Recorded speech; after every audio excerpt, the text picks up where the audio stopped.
But anyhow, what we're up to today is servicing, clean windows for sure.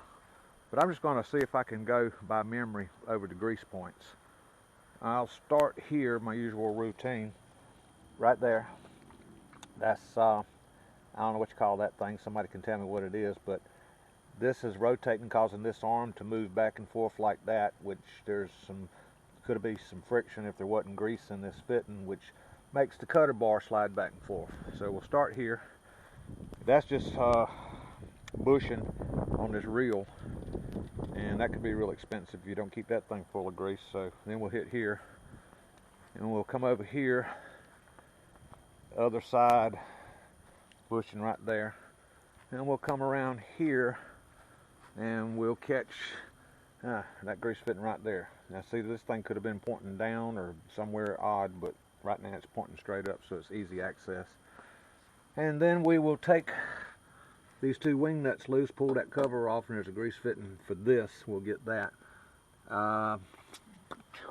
Open door. Alright, this is the, there's two different tensioners in here. The first one's right here. This one's set good. And a little grease right there so that spring can move back and forth. This one, now here's a real aggravation. That tensioner right there has a grease fitting here for the spring to move. This is supposed to be 3 belts matched. Look at that. See that belt? That one's tight as a tick. That one's tight as a tick. That one's loose. Alright, in the wet bean stalks this year, is this right here turns the rasp bar cylinder. And I clogged this thing up with the wet stalks the day I went out and got combine stuck. You could see there's an RPM meter up in the cab that shows you what this is turning. And you can see it slow down, and you would stop and pray and hope, and every time except that one time it recovered. But I want to tighten these belts just a little bit. See, that one's just riding, he ain't doing nothing. That's tight as a tick, and that's tight as a tick. I want to tighten it just a tad.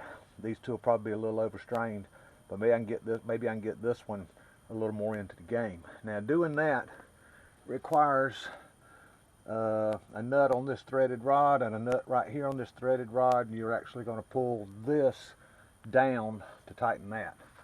Okay, that's those two grease fittings. Now, variable speed on this cylinder is achieved by those pair of sleeves here and this pair up here. There's a grease fitting here, and that one's pointing up. Anyhow, there's a grease fitting there. And come back here, next grease fitting is here, so that this pulley can do its tensioning thing. And then probably one of the most aggravating grease fittings on the whole machine is back here on the talons auger, and it's nowhere to be seen, but it's back in here, so you'll have to turn. I can turn it with using my hands on that variable speed sleeve, and I'll just keep messing with it until I see that fitting pointing at me right here.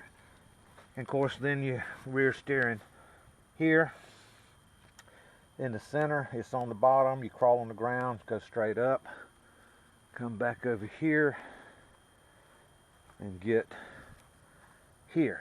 Then come around here and go right there, and come up here and go right there. And sure enough, I missed one on the other side. This right here is the electric clutch, which I did something I won't go into. There is a fitting way back up in here. You cannot see it, but you reach up in there and find it with your finger, and then you slip the grease gun on it. That lock and lube didn't work. You couldn't get it straight in there. It was too long. But there's one just like it on the other side, and I missed pointing it out. Come down here, get that right there. That's variable sleeve.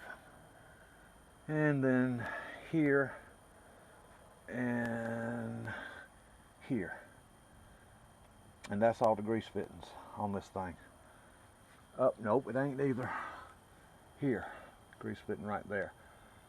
That's the returned, let me see. That's the elevator right there, bringing the talons back up for re-cleaning. and that's an auger to take them back over there and drop them back in front of the rasbar cylinder again. So that fitting right there needs hitting.